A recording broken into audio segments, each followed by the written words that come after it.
السلام علیکم ورحمۃ اللہ وبرکاتہ۔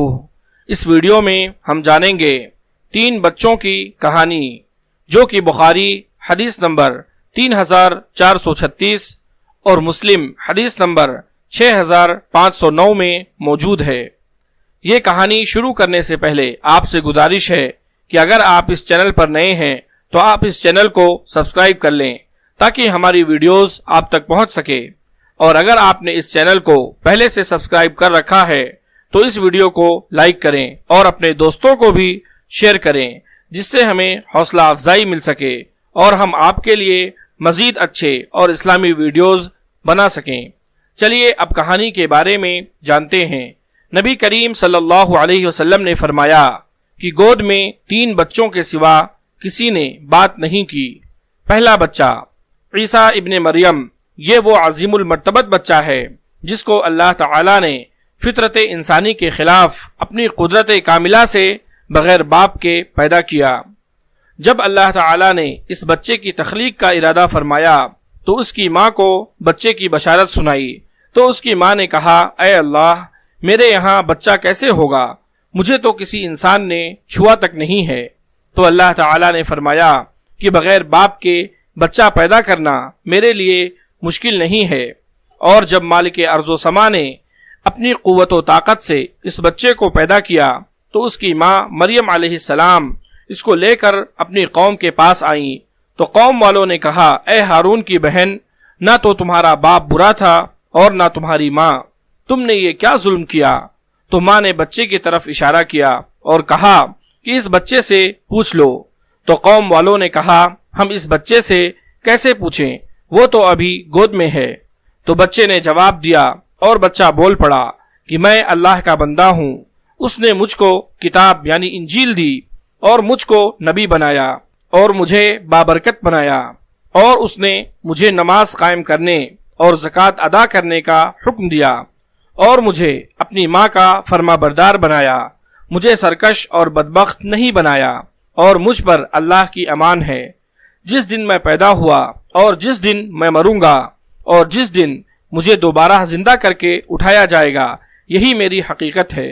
کیا اللہ کی یہ شان نہیں کہ وہ کسی کو بیٹا بنائے؟ جب وہ کسی کام کا ارادہ کرتا ہے تو وہ کہتا ہے کہ ہو جا، تو وہ کام ہو جاتا ہے، اور بے شک اللہ میرا اور تمہارا رب ہے، بس تم اسی کی عبادت کرو، اور یہی سیدھا راستہ ہے۔ دوسرا بچہ وہ بچہ جس نے بنو اسرائیل کے ایک عابد جس کا نام جریج تھا، اس پر لگنے والے الزام کو مسترد کرتے ہوئے اس کی پاک دامنی کی شہادت دی اور اس کو بری ذمہ قرار دیا۔ جریج بنی اسرائیل کا ایک عابد و زاہد آدمی تھا جس نے عبادت کرنے کے لیے ایک علیحدہ کمرہ تعمیر کر رکھا تھا۔ ایک دن وہ عبادت میں مصروف تھا کہ اس کی والدہ نے اسے آواز دی، اے جریج، مجھ سے بات کرو، مگر جریج نماز میں مصروف رہا اور دل ہی دل میں سوچنے لگا کہ یا اللہ، ایک طرف میری نماز ہے اور دوسری طرف میری ماں ہے، اب میں کیا کروں؟ نماز پڑھتا رہوں یا ماں کی بات سنوں؟ پھر دل میں فیصلہ کر کے وہ نماز میں مصروف رہتا ہے۔ ماں نے جب دیکھا کہ جریج تو نماز میں ہی مصروف ہے تو ماں واپس چلی جاتی ہے۔ دوسرے روز ماں دوسرے دن پھر آئی تو دیکھا کہ جریج نماز پڑھ رہا ہے۔ ماں نے پھر آواز دی کہ جریج میری بات سنو، لیکن جریج کے سامنے پھر پہلے دن والا معاملہ کیا، اللہ، میری ماں یا میری نماز؟ جریج اپنے فیصلے پر قائم رہتے ہوئے نماز کو جاری رکھتا ہے۔ ماں دوسرے روز بھی ناکام واپس لوٹ جاتی ہے۔ تیسرے روز ماں صبح پھر حاضر ہوتی ہے اور جریج کو آواز دیتی ہے، لیکن جواب نہ پا کر واپس لوٹتی ہے، لیکن اس دفعہ وہ ہمیشہ کے لیے ناراضگی اور جریج کے لیے بددعا کر کے رخصت ہوتی ہے۔ ماں کی بددعا۔ ماں اللہ تعالیٰ سے کہتی ہے کہ اے دعاؤں کے قبول کرنے والے، جریج کو اس وقت تک موت نہ دینا جب تک یہ کسی بدکار عورت کا منہ نہ دیکھ لے۔ اللہ تعالیٰ ماں کی بددعا کو قبول فرما لیتا ہے، اور اس کی تکمیل کچھ اس طرح سے ہوتی ہے کہ ایک روز جریج عبادت میں مشغول تھا کہ ایک بدکار عورت اس کے پاس آئی اور جریج کو بدکاری کرنے پر آمادہ کیا، مگر جریج نے انکار کر دیا۔ پھر وہ ایک چرواہے کے پاس چلی گئی اور اپنی خواہش پوری کر لی، جس سے وہ حاملہ ہو گئی، اور اس کے کچھ دنوں کے بعد اس عورت نے ایک بچے کو جنم دیا، یعنی بچے کی پیدائش ہوئی۔ عورت سے جب پوچھا گیا کہ یہ کس کا بچہ ہے تو اس عورت نے کہا یہ بچہ جریج کا ہے۔ جریج پر ظلم اور بچے کی لب کشائی۔ لوگوں نے جب جریج کا نام سنا تو جریج کو خوب مارا اور اس کے اس کمرے کو بھی توڑ دیا جہاں وہ عبادت کرتا تھا۔ جریج نے وجہ دریافت کی تو لوگوں نے کہا کہ تو نے فلاں عورت کے ساتھ بدکاری کی ہے اور اس نے بچے کو جنم دیا ہے، یعنی بچہ پیدا ہوا ہے۔ تو جریج نے کہا اس بچے کو میرے پاس لاؤ۔ لوگ بچے کو جریج کے پاس لے آئے۔ پھر جریج نے وضو کیا اور نماز پڑھ کر اللہ تعالی سے دعا کیا۔ پھر اس بچے سے پوچھا کہ اے بچے تیرا باپ کون ہے؟ اللہ تعالی نے اس بچے کو بولنے کی طاقت اور قوت عطا فرمائی اور وہ بچہ بولا کہ میرا باپ فلاں بکریوں کا چرواہا ہے۔ لوگوں نے جریج سے معافی مانگی اور جریج سے کہا کہ ہم لوگ آپ کے لیے سونے اور چاندی کا عبادت خانہ بنا دیں گے، مگر جریج نے انکار کر دیا اور عبادت خانہ مٹی سے تعمیر کروایا۔ تیسرے بچے کی کہانی۔ بنی اسرائیل میں ایک عورت اپنے بچے کو اپنے سینے سے لگائے دودھ پلا رہی تھی۔ پاس ہی سے ایک حسین و جمیل اور خوبصورت نوجوان جو کہ گھوڑے پر سوار تھا گزرا۔ عورت نے اس نوجوان کو دیکھا تو دعا کی یا اللہ میرے لخت جگر کو بھی اس نوجوان کی طرح بنا دے۔ یہ سنتے ہی بچے نے اپنے منہ کو ماں کی چھاتی سے ہٹا لیا اور سوار کی طرف منہ کر کے کہنے لگا یا اللہ مجھے اس طرح کا نہ بنانا۔ اتنی بات کی اور پھر ماں سے چمٹ کر دودھ پینے لگا۔ پھر وہاں سے ایک عورت کا گزر ہوا جس کو لوگ مار رہے تھے، تو ماں نے کہا یا اللہ میرے بیٹے کو اس طرح کا نہ بنانا۔ بچے نے ماں کی پستان سے منہ ہٹایا اور اس عورت کی طرف منہ کر کے کہنے لگا یا اللہ مجھے اس طرح کا بنانا۔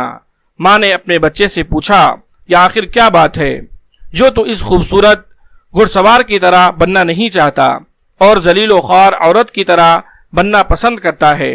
تو بچے نے جواب دیا یہ گزرنے والا گھڑ سوار ظالموں میں سے ایک ظالم ہے اور یہ عورت بے قصور ہے جس پر لوگ چوری اور زنا کا الزام لگاتے ہیں، حالانکہ یہ عورت اس سے بری ہے۔ اب ہم جانیں گے بیان کیے گئے قصے سے کچھ فوائد۔ نمبر 1، اللہ تعالی جو چاہے وہ کر سکتا ہے، کیونکہ وہ خود ارشاد فرماتا ہے سورۃ البقرہ آیت نمبر 148 میں ان اللہ علی کل شیء قدیر، بے شک اللہ ہر چیز پر قدرت رکھنے والا ہے۔ اور دوسرے مقام پر ارشاد فرمایا سورۃ البروج آیت نمبر 16 فعال لما یرید، اور وہ جو چاہتا ہے کرتا ہے۔ نمبر 2، اللہ تعالی نے عیسیٰ علیہ السلام کو بغیر باپ کے پیدا کیا، جس طرح آدم علیہ السلام کو بغیر ماں اور باپ کے پیدا کیا، جیسا کہ اللہ تعالی ارشاد فرماتا ہے سورہ آل عمران آیت نمبر 59 ان مثل عیسیٰ عند اللہ کمثل آدم، بے شک عیسیٰ علیہ السلام کی مثال اللہ کے نزدیک آدم علیہ السلام کی طرح ہے۔ اللہ تعالی نے عیسیٰ علیہ السلام کو خلاف فطرت بچپن ہی میں قوت گویائی عطا فرمائی، اور یہ بھی اللہ تعالی کے وحدہ لا شریک ہونے کی دلیل ہے اور قدرت الہی کا اظہار بھی۔ نمبر 3، نفلی نماز پر والدین کی بات کو ترجیح دینی چاہیے، کیونکہ والدین کی اطاعت اور ان کے ساتھ احسان کرنا فرض ہے، جس طرح اللہ تعالی ارشاد فرماتا ہے سورہ بنی اسرائیل آیت نمبر 23 میں وَقَضَى رَبُّكَ أَلَّا تَعْبُدُوا إِلَّا إِيَّاهُ وَبِالْوَالِدَيْنِ إِحْسَانًا، اور آپ صلی اللہ علیہ وسلم کے رب نے یہ حکم دیا ہے کہ اس کے سوا کسی کی عبادت نہ کرو اور والدین کے ساتھ احسان کرو۔ اور رسول اللہ صلی اللہ علیہ وسلم نے ارشاد فرمایا، بخاری حدیث نمبر 527، نماز کے بعد افضل عمل والدین کے ساتھ نیکی کرنا ہے۔ اسی طرح نبی کریم صلی اللہ علیہ وسلم نے فرمایا متفق علیہ، بے شک اللہ تعالی نے تم پر ماؤں کی نافرمانی کرنا حرام کر دیا ہے۔ نمبر 4، والدین کی بد دعا سے بچنا چاہیے، کیونکہ والدین کی دعا اور بد دعا دونوں ہی اللہ تعالی کے یہاں مقبول ہیں۔ نمبر 5، غلطی کا احساس ہونے پر مظلوم سے معافی مانگنی چاہیے، اور مظلوم کو چاہیے کہ وہ غلطی معاف کر دے، کیونکہ معاف کرنے والوں کو اللہ رب العالمین پسند فرماتا ہے، جیسا کہ ارشاد باری تعالی ہے سورہ آل عمران آیت نمبر 134، والکاظمین الغیظ والعافین عن الناس واللہ یحب المحسنین، غصہ کو پی جانے والے اور لوگوں کو معاف کرنے والے اور احسان کرنے والوں کو اللہ تعالی پسند فرماتا ہے۔ اللہ رب العالمین سے دعا ہے کہ اللہ رب العالمین ہم تمام لوگوں کو اس قصے کے جو فوائد بتائے گئے ہیں اس پر عمل کرنے کی توفیق عطا فرمائے، آمین۔ اگر آپ کو یہ ویڈیو پسند آئی ہو تو اس ویڈیو کو آپ لائک کریں اور اس کو آگے بھی شیئر کریں۔ مزید اس طرح کی ویڈیوز کے لیے آپ ہمارے چینل صدیقی اسکلز کو سبسکرائب کریں۔